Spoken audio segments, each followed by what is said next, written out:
Jimmy Page, a seasoned veteran of both the recording studio and live performances, wanted to do a longer, more epic track for the fourth Led Zeppelin album.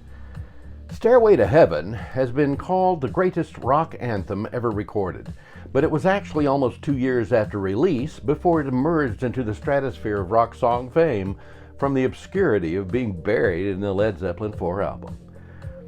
You've likely seen and heard a lot about Led Zeppelin and the song, but here, probably known only to hardcore Led Zeppelin fans, are 10 things that you didn't know about Led Zeppelin's epic track, Stairway to Heaven.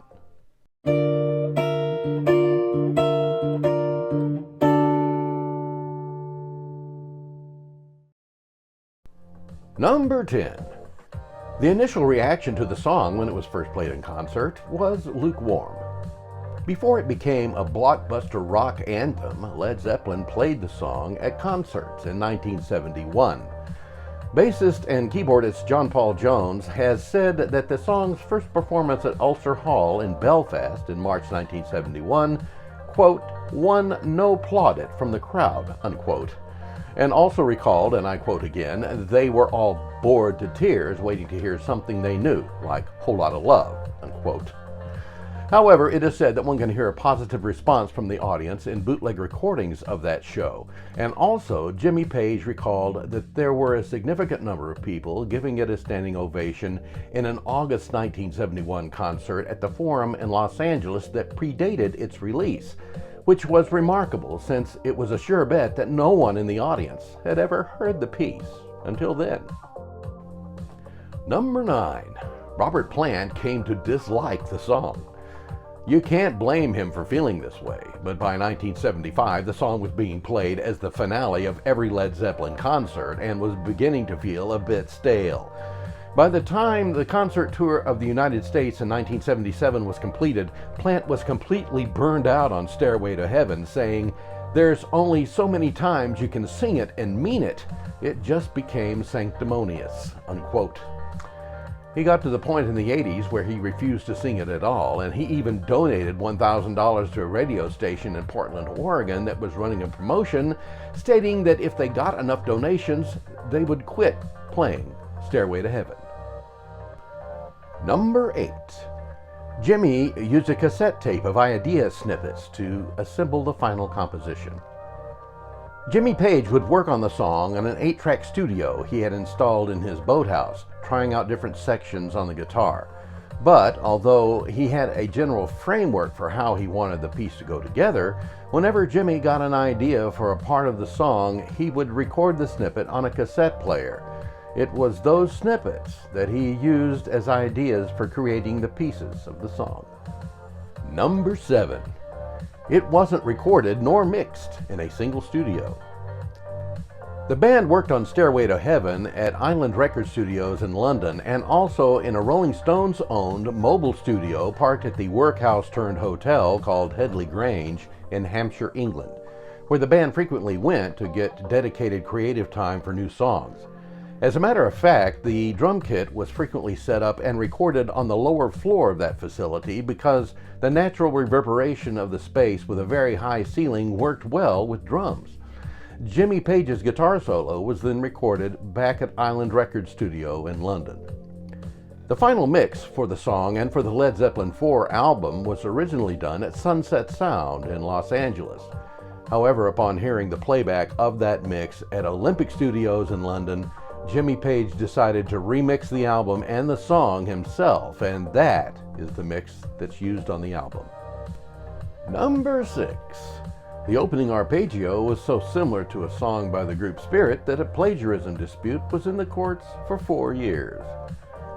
The song Taurus, recorded by the lesser-known group Spirit and released in 1968, contained a very similar guitar part. It was so close to the guitar part that is behind the verses of Stairway to Heaven that the estate of Spirit member Randy Wolf, stage name Randy California, filed a lawsuit in 2014 citing Led Zeppelin for plagiarism.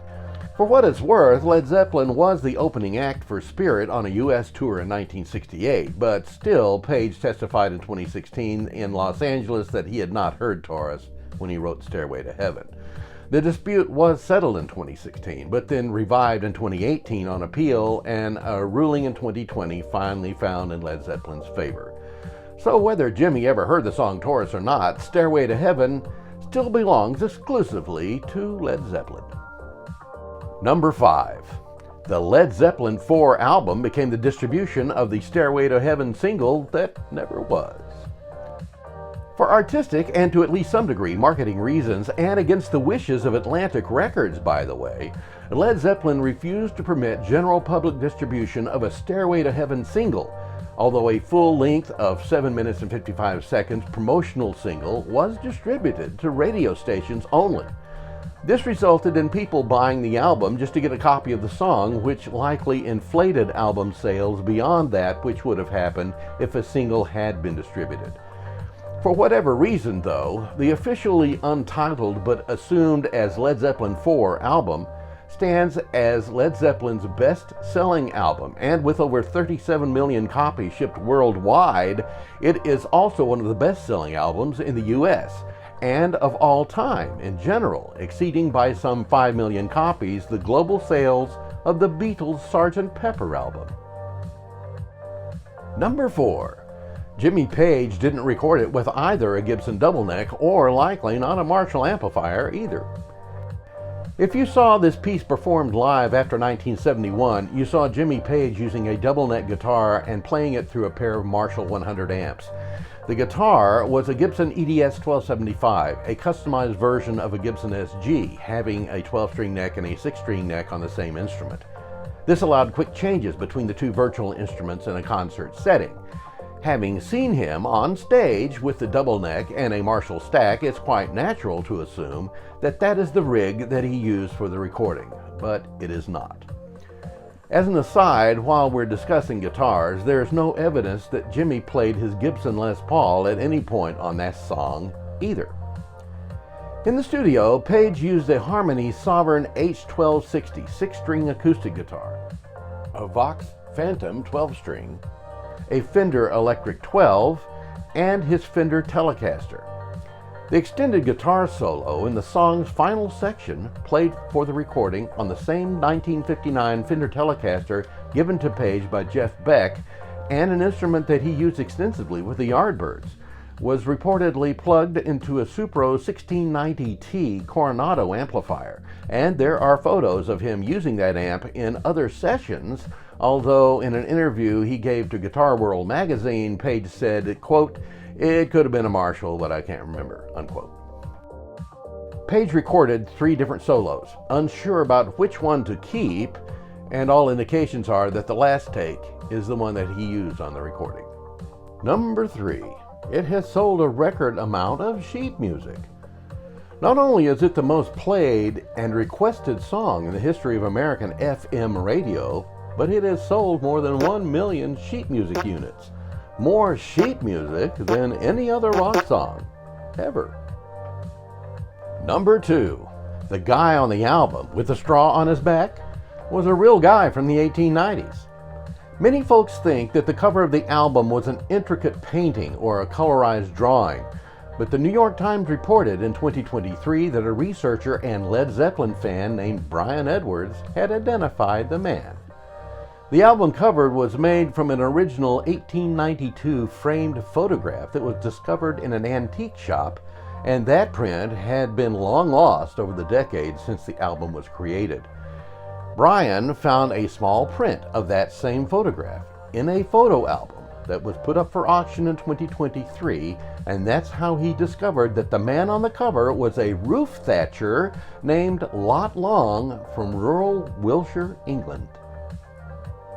And now, number 1. Early live performances used a mellotron for the flute sounds. Until sometime in 1979, John Paul Jones played the flute parts on a mellotron when in concert. It is said that he used a smaller mellotron model in the studio for the same effects, but I couldn't confirm that. A mellotron was a keyboard-driven instrument that utilized mechanical playback of strips of magnetic tape to produce the sound of strings and flutes.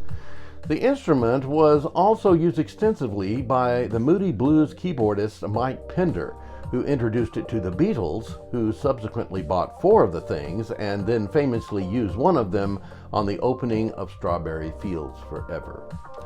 It was an ungainly, complicated electromechanical device, very susceptible to environmental conditions and with many points of failure.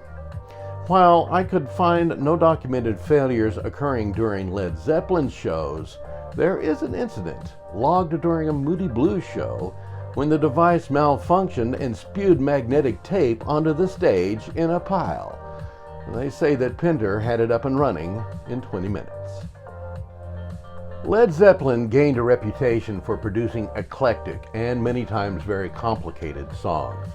The 4th album and Stairway to Heaven firmly placed them at the pinnacle of the rock world. Atlantic Records had already granted the guys a great deal of latitude in the studio because of the extensive experience that Jimmy Page had prior to Led Zeppelin, and that leash became even longer after Led Zeppelin IV was released.